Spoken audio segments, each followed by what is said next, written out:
Hello everybody on YouTube. I'm Xaldin Wolfgang, also known as the Magician Master 900, known as the Master Ball Spellcasters.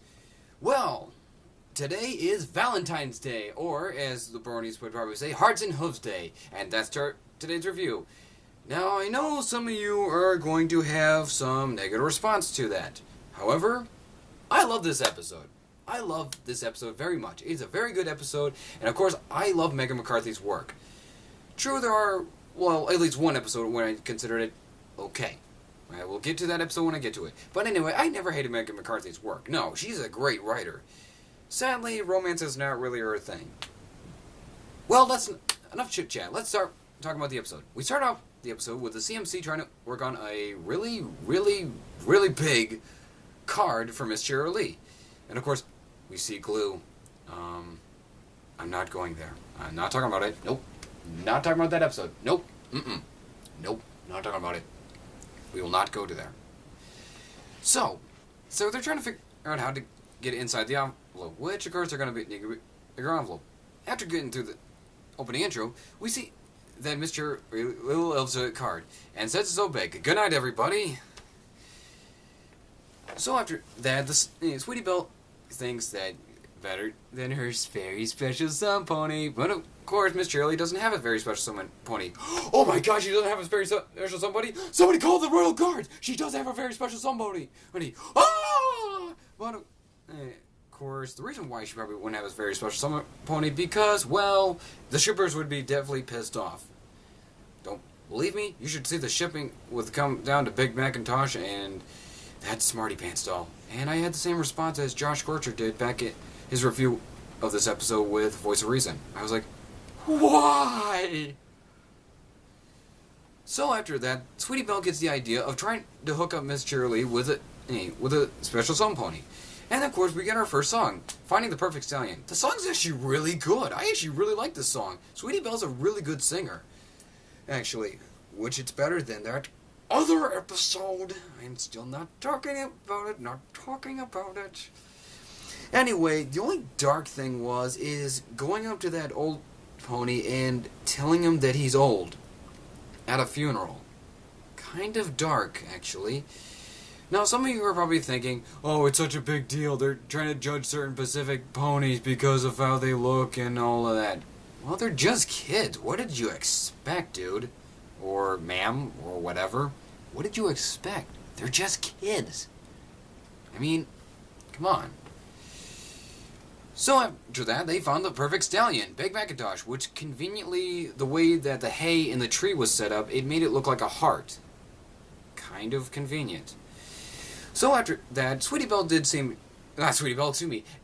seemed very shocked about it, saying, wait a minute, are you talking about my brother? But of course, then she looks up to the idea of, Big Mac and Miss Shirley hooking up. So after that, they decided to try to get him into a romantic picnic.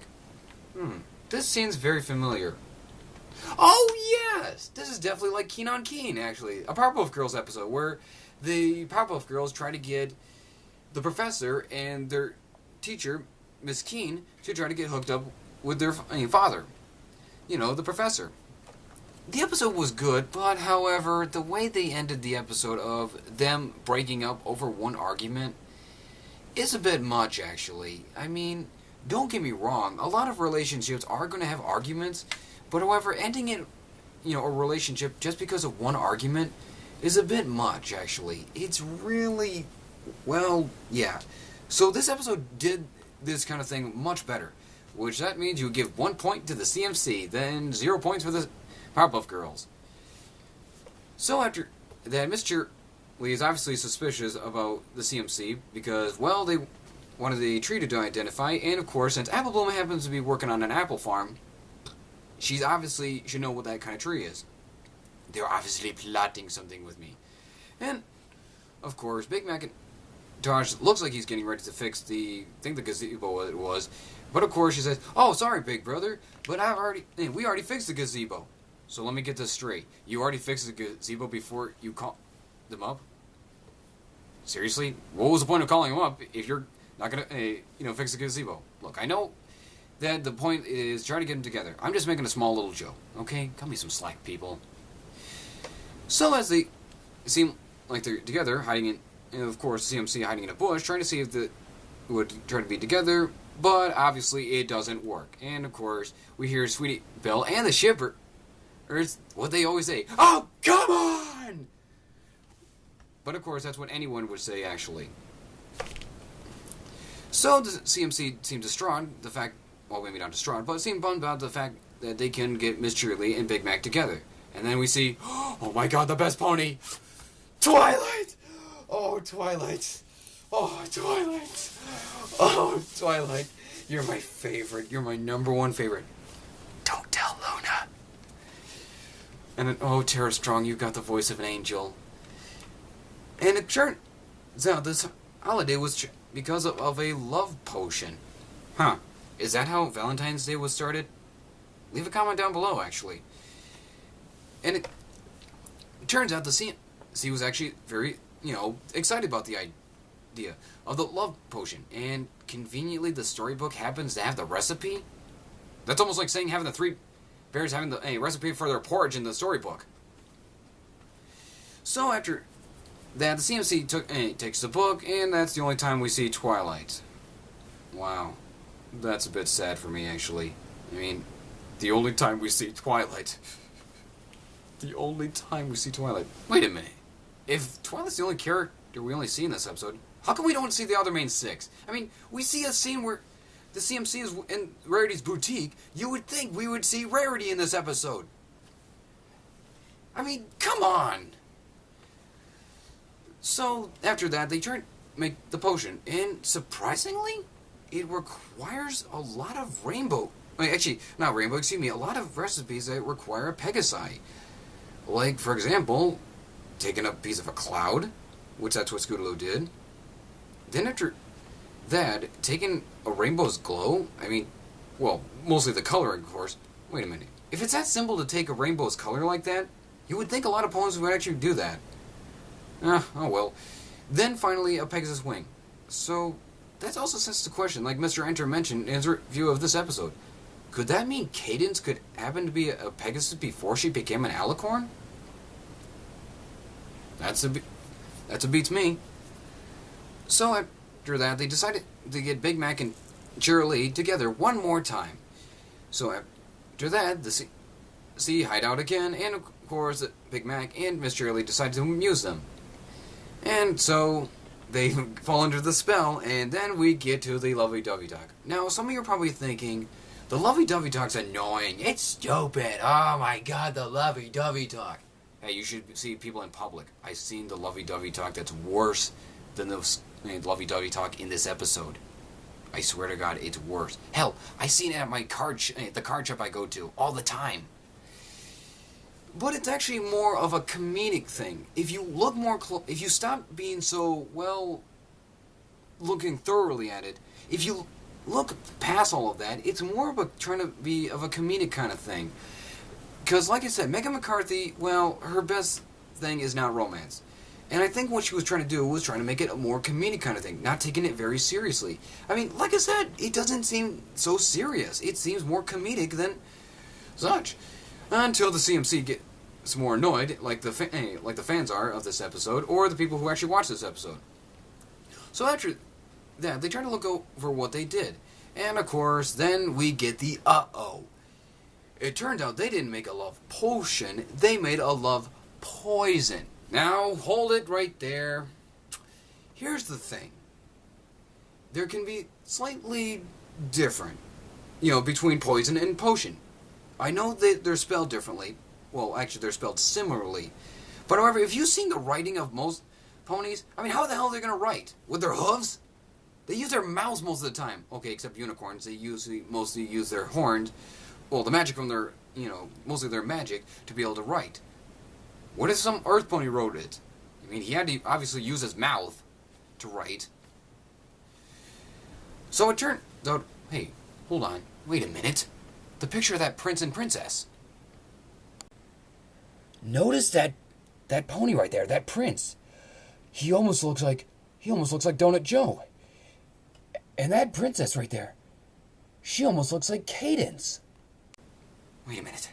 Could this mean Donut Joe could either be secretly a prince, or he could be a descendant of a prince, and he happened to fall in love with Cadence, or probably someone ancestor of Cadence?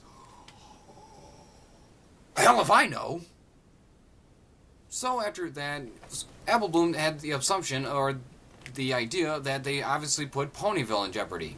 Oh, and of course, the blah blah blah, the kingdom falling, and of course, a dragon. Yeah, I'd rather hear that story than the story that Apple Bloom was about, well, not Apple Bloom, excuse me, Sweetie Belle was about to say. I'd rather hear that story instead.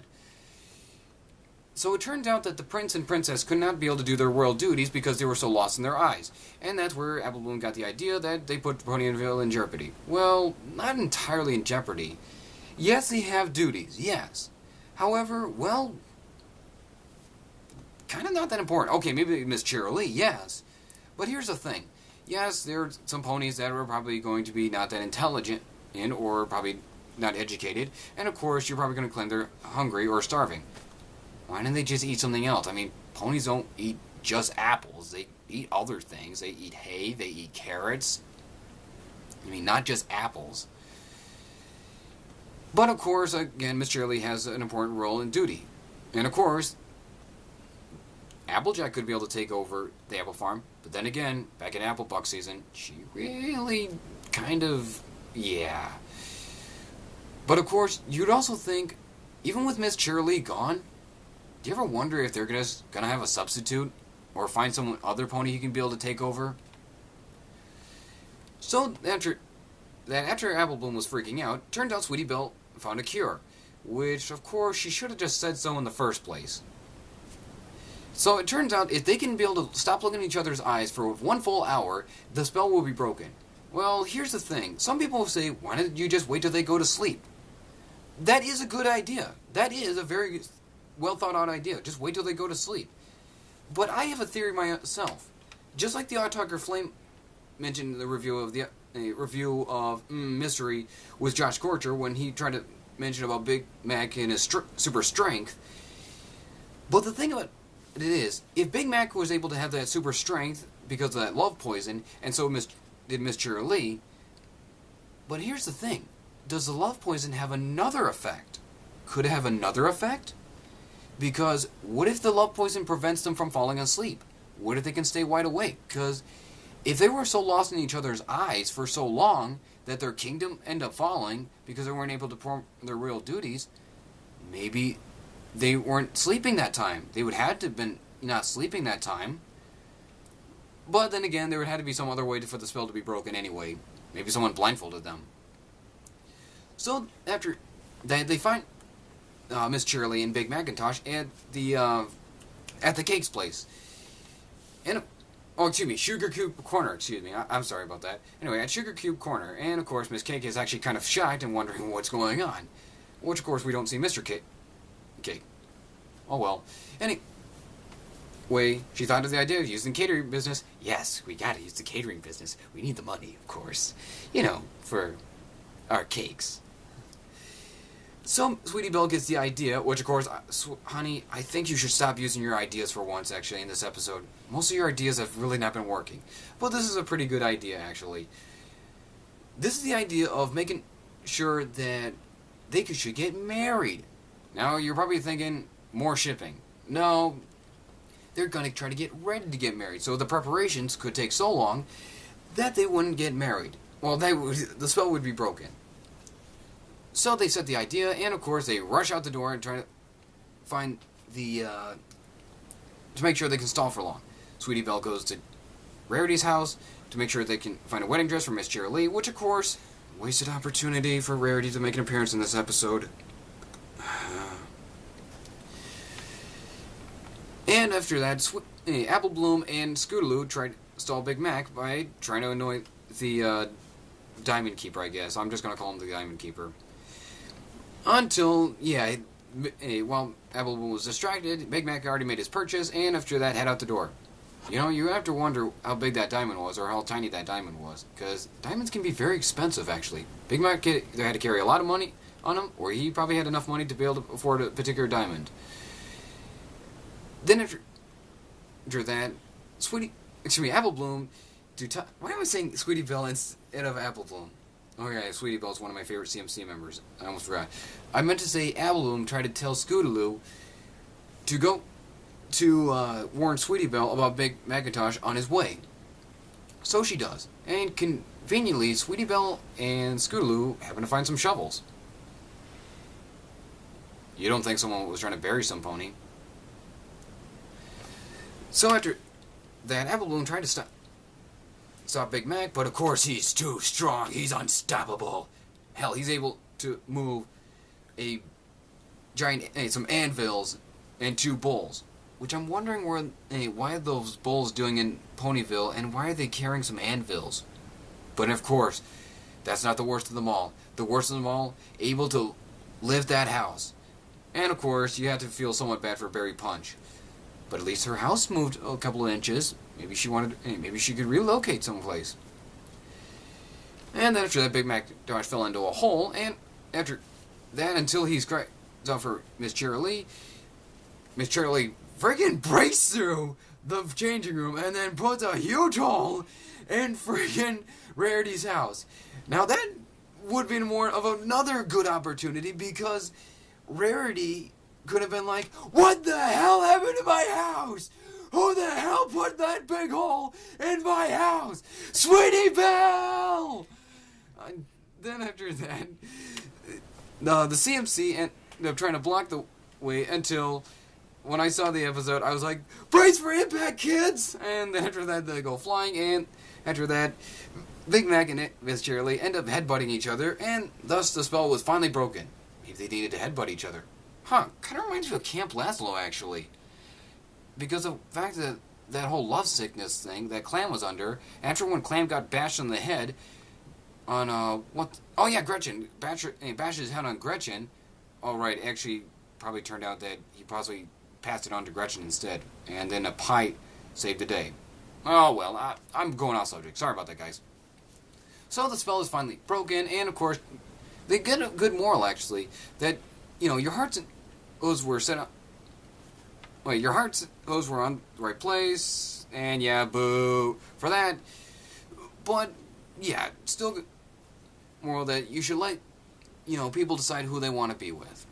So they got their punishment of doing Big Mac's chores, and of course, my favorite moment is where Miss Cheerilee and Big Mac end up trolling the CMC. Now, that was a good ending. That was pretty funny.